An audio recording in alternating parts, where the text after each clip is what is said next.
9ನೇ ತರಗತಿ ತಿಳಿ Kannada ಗದ್ಯಪಾಠ 2 Aralikatte ಪ್ರಶ್ನೋತ್ತರಗಳು.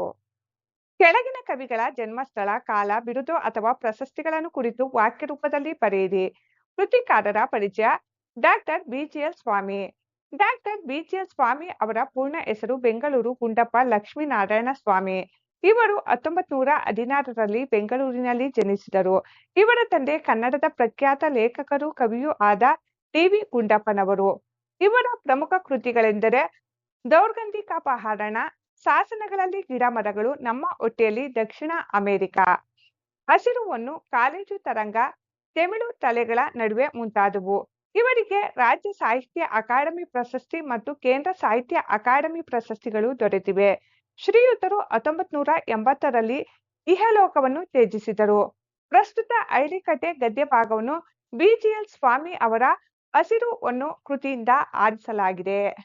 Doctor BGL ಸ್ವಾಮಿಯವರು. ಪ್ರಶ್ನೆಗಳು. ಮುಖ್ಯ ಪ್ರಶ್ನೆ 1. ಕೆಳಗಿನ ಪ್ರಶ್ನೆಗಳಿಗೆ ಒಂದು ವಾಕ್ಯದಲ್ಲಿ ಉತ್ತರಿಸಿ. ಪ್ರಶ್ನೆ 1. ಶೇಷಪ್ಪನವರಿಗೆ ಜೀವನದಲ್ಲಿದ್ದ ಉತ್ಕಟ ಆಸೆ ಯಾವುದು?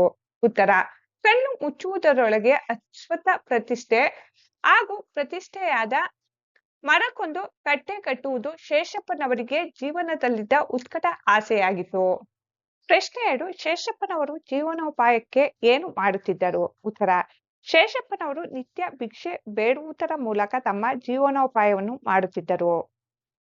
ಪ್ರಶ್ನೆ 3. ಶೇಷಪ್ಪನವರು ಅಶ್ವತ್ಥ ಕಟ್ಟೆಯನ್ನು ಕಟ್ಟಲು ಗುರುತಿಸಿದ ಸ್ಥಳ ಯಾವುದು?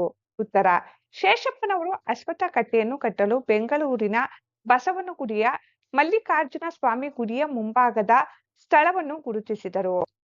ಪ್ರಶ್ನೆ 4. ಅರಳಿಕಟ್ಟೆ ಗದ್ಯ ಭಾಗದ ಆಕರ ಗ್ರಂಥ ಯಾವುದು? ಉತ್ತರ: ಅರಳಿಕಟ್ಟೆ ಗದ್ಯ ಭಾಗದ ಆಕರ ಗ್ರಂಥ ಡಾಕ್ಟರ್ ಬಿಜಿಎಲ್ ಸ್ವಾಮಿ ಅವರ ಹಸಿರು ಹೊನ್ನು ಕೃತಿಯಾಗಿದೆ. ಪ್ರಶ್ನೆ 5. ಬಿಜಿಎಲ್ ಸ್ವಾಮಿ ಅವರ ಪೂರ್ಣ ಹೆಸರೇನು? ಉತ್ತರ: ಬಿಜಿಎಲ್ ಸ್ವಾಮಿ ಅವರ ಪೂರ್ಣ ಹೆಸರು ಬೆಂಗಳೂರು ಗುಂಡಪ್ಪ ಲಕ್ಷ್ಮೀನಾರಾಯಣ ಸ್ವಾಮಿ. ಮುಖ್ಯ ಪ್ರಶ್ನೆ 2. ಕೆಳಗಿನ ಪ್ರಶ್ನೆಗಳಿಗೆ 3-4 ವಾಕ್ಯಗಳಲ್ಲಿ ಉತ್ತರಿಸಿ. ಪ್ರಶ್ನೆ 1. ಶೇಷಪ್ಪನವರ ದೇಹಾರೋಗ್ಯದ ಸ್ಥಿತಿ ಹೇಗಿತ್ತು? ಉತ್ತರ: ಶೇಷಪ್ಪನವರಿಗೆ ಸುಮಾರು 75ರಿಂದ 80 ವರ್ಷ ವಯಸ್ಸಾಗಿರಬಹುದು. ಕೃಶವಾದ ದೇಹ, ಕುಳಿಬಿದ್ದ ಕಣ್ಣು, ದೃಷ್ಟಿಮಾಂದ್ಯ ಹಾಗೂ ಕಿವಿಯಂತೂ ಕೇಳಿಸುತ್ತಲೇ ಇರಲಿಲ್ಲ. ಅವರು ಕೈಯಲ್ಲಿ ಕೋಲು ಹಿಡಿಯದೆ ಒಂದು ಹೆಜ್ಜೆಯನ್ನು ಇಡುವಂತಿರಲಿಲ್ಲ. ಪ್ರಶ್ನೆ ಸಂಖ್ಯೆ 2. ಶೇಷಪ್ಪನವರು ತಮ್ಮ ಆಸೆ ನೆರವೇರುತ್ತಿದ್ದರಿಂದ ಕೃತಜ್ಞತೆಯನ್ನು ಹೇಗೆ ಸಲ್ಲಿಸಿದರು? ಉತ್ತರ: ಶೇಷಪ್ಪನವರು ತಾಮ್ರದ ಪಂಚಪಾತ್ರೆ, ಉದ್ಧರಣೆ, 1 ಬಾಳೆಹಣ್ಣು, 2 ಸೇವಂತಿಗೆ ಹೂವು ಹಾಗೂ 1 ಅನಂತ ವಸ್ತುವನ್ನು ತಂದು ಲೇಖಕರ ಸೋದರತೆಯ ಕೈಗಿತ್ತರು. ಇವುಗಳನ್ನು ಯಜಮಾನರಿಗೆ ತಲುಪಿಸಿಬಿಡಿ, ನನ್ನ ಋಣ ತೀರಿತು, ಮತ್ತೊಮ್ಮೆ ಬಂದು ಯಜಮಾನರಿಗೆ ಸಾಷ್ಟಾಂಗ ಬೀಳುತ್ತೇನೆ ಎಂದು ಹೇಳುವ ಮೂಲಕ ತಮ್ಮ ಕೃತಜ್ಞತೆಯನ್ನು ಸಲ್ಲಿಸಿದರು. ಪ್ರಶ್ನೆ 3. ಶೇಷಪ್ಪನವರ ಆಸೆಯನ್ನು ಗಮನಿಸಿದ ಲೇಖಕರಿಗೆ ಬಾಲ್ಯದಲ್ಲಿ ಅನಿಸಿದ್ದೇನು? ಉತ್ತರ: ಶೇಷಪ್ಪನವರ ಅಶ್ವತ್ಥ ಪ್ರತಿಷ್ಠೆಯ ಆಸೆಯನ್ನು ಗಮನಿಸಿದ ಲೇಖಕರಿಗೆ ಬಾಲ್ಯದಲ್ಲಿ ಅಶ್ವತ್ಥ ಗಿಡವನ್ನೇಕೆ ನೆಡಬೇಕು ಎನಿಸಿತು. ನೆಟ್ಟು ಜಗುಲಿ ಕಟ್ಟಿಸದೆ ಹೋಗಿದ್ದರೆ ಯಾರು ಅಳುತ್ತಿದ್ದರು? ಈ ಮುದುಕ ತನ್ನ ಯಾಚನೆಯಿಂದ ಜನರಿಗೆ ಏಕೆ ತೊಂದರೆ ಮಾಡುತ್ತಿದ್ದಾನೆ ಎಂದು ಅವರಿಗೆ ಅನಿಸಿತು. ಪ್ರಶ್ನೆ 4. ಅಶ್ವತ್ಥಕಟ್ಟೆ ಜನರಿಗೆ ಹೇಗೆ ಉಪಯೋಗವಾಗಿದೆ? ಉತ್ತರ: ಹಳ್ಳಿಯ ಸಾರ್ವಜನಿಕ ಸಮಾರಂಭಗಳು ಅಶ್ವತ್ಥ ಮರದಡಿಯಲ್ಲೇ ನಡೆಯುತ್ತವೆ.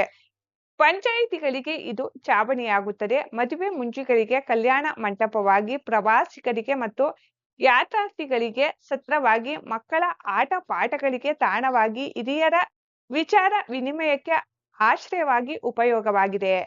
ಪ್ರಶ್ನೆ 5. ಲೇಖಕರು ಶೇಷಪ್ಪನವರಿಗೆ ಕೃತಜ್ಞತೆ ಅರ್ಪಿಸಿದ್ದು ಏಕೆ? ಉತ್ತರ: ಶೇಷಪ್ಪ ತಮ್ಮ ಸ್ವಧರ್ಮ ದೃಷ್ಟಿಯಲ್ಲಿ ಸರಿಯೆಂದು ಪ್ರೇರಿತವಾದ ಒಂದು ಉದ್ದೇಶವನ್ನು ಕಂಡುಹಿಡಿದು ಅದನ್ನು ತಮ್ಮ ಋಣ ತೀರಿಸುವ ಕರ್ತವ್ಯವೆಂದು ಬಗೆದರು.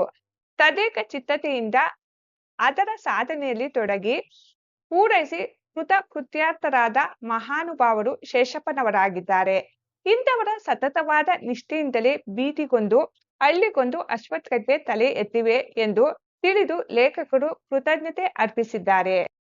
ಮುಖ್ಯ ಪ್ರಶ್ನೆ 3. ಕೆಳಗಿನ ಪ್ರಶ್ನೆಗಳಿಗೆ 8-10 ವಾಕ್ಯಗಳಲ್ಲಿ ಉತ್ತರಿಸಿ. ಪ್ರಶ್ನೆ 1. ಶೇಷಪ್ಪನವರ ವ್ಯಕ್ತಿತ್ವದ ವಿಶೇಷತೆಗಳೇನು? ಉತ್ತರ: ಶೇಷಪ್ಪನವರು ಸುಮಾರು 75ರಿಂದ 80 ವರ್ಷ ವಯಸ್ಸಿನ ವೃದ್ಧರಾಗಿದ್ದು, ಕೃಶವಾದ ದೇಹ, ದೃಷ್ಟಿಮಾಂದ್ಯ ಹಾಗೂ ಕಿವಿ ಕೇಳಿಸದಂತ ದೈಹಿಕ ಅಸಕ್ತತೆಯನ್ನು ಹೊಂದಿದ್ದರು. ಆದರೂ ಕೈಯಲ್ಲಿ ಕೋಲು ಹಿಡಿದು ನಡೆಯುವಷ್ಟು ಸಂಕಷ್ಟದಲ್ಲಿದ್ದ ಅವರು ಕಣ್ಣು ಮುಚ್ಚುವುದರೊಳಗೆ ಅಶ್ವಥ್ ಪ್ರತಿಷ್ಠೆ ಮಾಡಿ ಕಟ್ಟೆ ಕಟ್ಟಬೇಕೆಂಬ ದೃಢವಾದ ಉತ್ಕಟ ಆಸೆಯನ್ನು ಹೊಂದಿದ್ದರು. ಸರ್ಕಾರಿ ಕಚೇರಿಗಳಲ್ಲಿ ತಕರಾರು ಬಂದರೂ ಎದೆಗುಂದದೆ ಲೇಖಕರ ತಂದೆಯವರ ನೆರವಿನಿಂದ ತಮ್ಮ ಪವಿತ್ರ ಕಾರ್ಯವನ್ನು ಯಶಸ್ವಿಯಾಗಿ ಪೂರ್ಣಗೊಳಿಸಿದರು. ಕಾರ್ಯ ಮುಗಿದ ನಂತರ ಲೇಖಕರ ಮನೆಗೆ ಬಂದು ತಾವು ತಂದಿದ್ದ ಪೂಜಾ ಸಾಮಗ್ರಿಗಳನ್ನು ಅರ್ಪಿಸುವ ಮೂಲಕ ಅವರು ತಮ್ಮ ಅಪಾರವಾದ ಕೃತಜ್ಞತಾ ಭಾವವನ್ನು ಮೆರೆದರು. ತಮಗೆ ಮನೆಯಿಂದಲೇ ಅನ್ನದಾನದ ವ್ಯವಸ್ಥೆ ಇದ್ದರೂ ಬೇಡವೆಂದು ತಮ್ಮ ನಿತ್ಯದ ಭಿಕ್ಷಾಟನೆಯ ಕಾಯಕವನ್ನೇ ಮುಂದುವರಿಸಿದ ಅವರ ಪ್ರಾಮಾಣಿಕತೆ ಅನನ್ಯವಾದುದು. ಒಟ್ಟಾರೆಯಾಗಿ ಶೇಷಪ್ಪನವರು ಛಲ, ಕೃತಜ್ಞತಾ ಭಾವನೆ, ಪ್ರಾಮಾಣಿಕತೆ ಮತ್ತು ನಿಸ್ವಾರ್ಥ ಸೇವೆಯ ಸಹಕಾರ ಮೂರ್ತಿಯಾಗಿದ್ದರು. ಪ್ರಶ್ನೆ 2. ಶೇಷಪ್ಪನವರಿಗೂ ಲೇಖಕರ ಸೋದರತೆಗೂ ನಡೆದ ಸಂಭಾಷಣೆ ಕುರಿತು ಬರೆಯಿರಿ. ಉತ್ತರ: ಅಶ್ವಥ್ ಕಟ್ಟೆಯ ಕಾರ್ಯ ಪೂರ್ಣಗೊಂಡ ನಂತರ ಶೇಷಪ್ಪನವರು ಲೇಖಕರ ಮನೆಗೆ ಆಗಮಿಸಿ ತಾವೇ ತಂದಿದ್ದ ತಾಮ್ರದ ಪಂಚಪಾತ್ರೆ, ಉದ್ಧರಣೆ, ಹೂವು ಮತ್ತು ಅನಂತ ವಸ್ತ್ರವನ್ನು ಲೇಖಕರ ಸೋದರತೆಯ ಕೈಗಿತ್ತು ಯಜಮಾನರಿಗೆ ತಲುಪಿಸಲು ವಿನಂತಿಸಿದರು. ತಮ್ಮ ಕಾರ್ಯವು ಉದ್ದೇಶಿತ ರೀತಿಯಲ್ಲಿ ನೆರವೇರಿದೆಯೆಂದು, ಅದರಿಂದ ತಮ್ಮ ಋಣ ತೀರಿತೆಂದು ಅವರು ಸಂತೋಷದಿಂದ ತಿಳಿಸಿದರು. ಅವರ ಸ್ಥಿತಿಯನ್ನು ಕಂಡು ಕರುಣೆಗೊಂಡು ಲೇಖಕರ ಸೋದರತೆಯರು ಮೊದಲು ಒಂದಿಷ್ಟು ಹಾಲು ಕುಡಿದು ವಿಶ್ರಾಂತಿ ಪಡೆಯಲು ಆಹ್ವಾನಿಸಿದರು. ಆದರೆ ಶೇಷಪ್ಪನವರು ಅದನ್ನು ನಯವಾಗಿ ನಿರಾಕರಿಸಿ, ಅಂದು 4 ಜನರಿಗೆ ಭೋಜನ ಬಡಿಸಬೇಕಾಗಿರುವ ಕಾರಣ ತಾವೇ ಭಿಕ್ಷೆ ಬೇಡಿ ಅಡುಗೆ ಸಾಮಗ್ರಿಗಳನ್ನು ಸಂಗ್ರಹಿಸಬೇಕೆಂದು ಹೇಳಿದರು. ಅಕ್ಕಿ, ಬೇಳೆ ಮುಂತಾದ ಸಾಮಗ್ರಿಗಳನ್ನು ಮನೆಯಿಂದಲೇ ನೀಡುವುದಾಗಿ ಸೋದರತೆಯು ಸಹಾಯಕ್ಕೆ ಮುಂದಾದರು. ಅದನ್ನು ಸ್ವೀಕರಿಸಲು ಶೇಷಪ್ಪನವರು ಒಪ್ಪಲಿಲ್ಲ. ಭಿಕ್ಷೆ ಬೇಡುವುದು ನಮಗೆ ರಕ್ತಗತವಾಗಿ ಬಂದುಬಿಟ್ಟಿದೆ ಎಂದು ತಿಳಿಸಿ ವಿನಯದಿಂದ ಎಲ್ಲರಿಗೂ ನಮಸ್ಕರಿಸಿ ಅವರು ಅಲ್ಲಿಂದ ಹೊರಟು ಹೋದರು. ಮುಖ್ಯ ಪ್ರಶ್ನೆ 4. ಸಂದರ್ಭದೊಡನೆ ವಿವರಿಸಿ. ವಾಕ್ಯ 1. ಇವುಗಳನ್ನು ಯಜಮಾನರಿಗೆ ತಲುಪಿಸಿಬಿಡಿ. ಆಯ್ಕೆ: ಈ ವಾಕ್ಯವನ್ನು ಡಾಕ್ಟರ್ ಬಿ.ಜಿ.ಎಲ್. ಸ್ವಾಮಿ ಅವರು ಬರೆದಿರುವ ಹಸಿರು ಹೊನ್ನು ಕೃತಿಯಿಂದ ಆಯ್ದ ಅರಳಿಕಟ್ಟೆ ಪಾಠದಿಂದ ಆರಿಸಲಾಗಿದೆ. ಸಂದರ್ಭ: ಅಶ್ವಥ್ ಕಟ್ಟೆ ಕಾರ್ಯವನ್ನು ಮುಗಿಸಿದ ಶೇಷಪ್ಪನವರು ಲೇಖಕರ ತಂದೆಗೆ ಕೃತಜ್ಞತೆ ಅರ್ಪಿಸುವ ಸಲುವಾಗಿ ತಂದಿದ್ದ ಪಂಚಪಾತ್ರೆ, ಉದ್ಧರಣೆ, ಹೂವು ಇತ್ಯಾದಿಗಳನ್ನು ಲೇಖಕರ ಸೋದರತೆಯ ಕೈಗಿದ್ದು ಈ ಮಾತನ್ನು ಹೇಳಿದರು. ಸ್ವಾರಸ್ಯ: ಲೇಖಕರ ತಂದೆಯ ನೆರವನ್ನು ಸ್ಮರಿಸುವ ಶೇಷಪ್ಪನವರ ಪ್ರಾಮಾಣಿಕ ಕೃತಜ್ಞತಾ ಭಾವನೆ ಇಲ್ಲಿ ವ್ಯಕ್ತವಾಗಿದೆ. ವಾಕ್ಯ 2. ಒಂದಿಷ್ಟು ಹಾಲು ಕುಡಿದು ಹೋಗಬೇಕು. ಆಯ್ಕೆ: ಈ ವಾಕ್ಯವನ್ನು ಡಾಕ್ಟರ್ ಬಿ.ಜಿ.ಎಲ್. ಸ್ವಾಮಿ ಅವರು ಬರೆದಿರುವ ಹಸಿರು ಹೊನ್ನು ಕೃತಿಯಿಂದ ಆಯ್ದ ಅರಳಿಕಟ್ಟೆ ಪಾಠದಿಂದ ಆರಿಸಿಕೊಳ್ಳಲಾಗಿದೆ. ಸಂದರ್ಭ: ಶೇಷಪ್ಪನವರು ಲೇಖಕರ ಮನೆಯಲ್ಲಿ ತಮ್ಮ ಕೃತಜ್ಞತೆ ಸಲ್ಲಿಸಿ ಹೊರಡಲು ಅನುವಾದಾಗ ಸೋದರತೆಯು ಅವರನ್ನು ಉಪಚರಿಸುವ ಸದುದ್ದೇಶದಿಂದ ಈ ಮಾತನ್ನು ಹೇಳಿದರು. ಸ್ವಾರಸ್ಯ: ಶೇಷಪ್ಪನವರಂತಹ ವೃದ್ಧರ ಬಗ್ಗೆ ಸೋದರತೆಗಿದ್ದ ಕಾಳಜಿ ಹಾಗೂ ಆತಿಥ್ಯದ ಗುಣ ಇಲ್ಲಿ ವ್ಯಕ್ತವಾಗಿದೆ. ವಾಕ್ಯ 3. ಅಕ್ಕಿ, ಬೇಳೆ ಸಾಮಗ್ರಿಗಳನ್ನು ತಮ್ಮ ಮನೆಯಿಂದಲೇ ಕೊಡುತ್ತೇನೆ. ಆಯ್ಕೆ: ಈ ವಾಕ್ಯವನ್ನು ಡಾಕ್ಟರ್ ಬಿ.ಜಿ.ಎಲ್. ಸ್ವಾಮಿ ಅವರು ಬರೆದಿರುವ ಹಸಿರು ಹೊನ್ನು ಕೃತಿಯಿಂದ ಆಯ್ದ ಅರಳಿಕಟ್ಟೆ ಪಾಠದಿಂದ ಆರಿಸಲಾಗಿದೆ.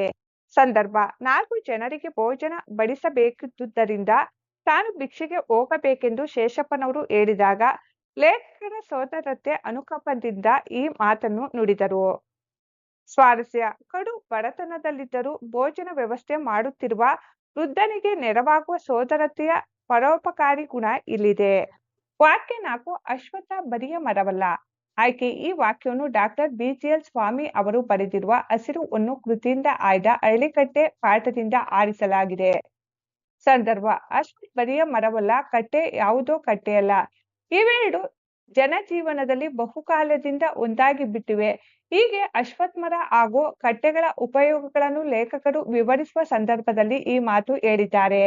ಸ್ವಾರಸ್ಯ: ಅಶ್ವತ್ಥ ಮರ ಕೇವಲ ಒಂದು ಮರವಾಗಿರದೆ ಅದು ಹಳ್ಳಿಯ ಜನಜೀವನದ ಸಾರ್ವಜನಿಕ ಸಮಾರಂಭಗಳು ಹಾಗೂ ಜನರ ಸುಖ ದುಃಖಗಳೊಂದಿಗೆ ಹಾಸು ಹೊಕ್ಕಾಗಿದೆ ಎಂಬುದು ಇದರ ಸ್ವಾರಸ್ಯವಾಗಿದೆ. ಭಾಷಾಭ್ಯಾಸ. ಮುಖ್ಯ ಪ್ರಶ್ನೆ 1. ಕೆಳಗಿನ ಪದಗಳಿಗೆ ತತ್ಸಮ ತದ್ಭವ ರೂಪವನ್ನು ಬರೆಯಿರಿ.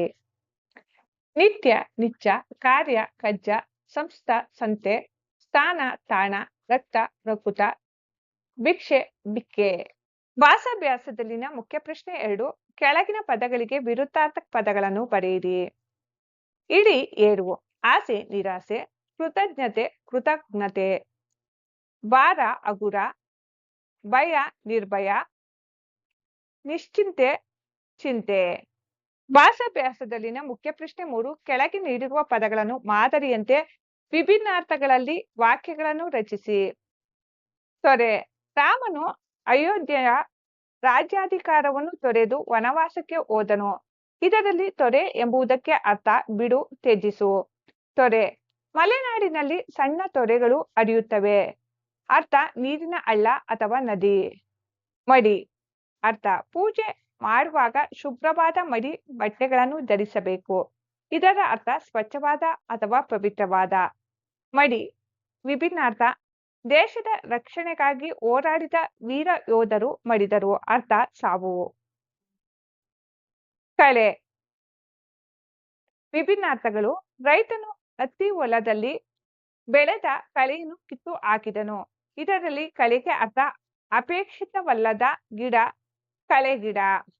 ಕಳೆ ವಿಭಿನ್ನಾರ್ಥ. ಅವಳ ಮುಖದಲ್ಲಿ ಅಚ್ಚರಿಯ ಹೊಸ ಕಳೆ ಮೂಡಿತು. ಕಳೆಯ ಅರ್ಥ ಕಾಂತಿ ಅಥವಾ ತೇಜಸ್ಸು. ಮುಗಿ.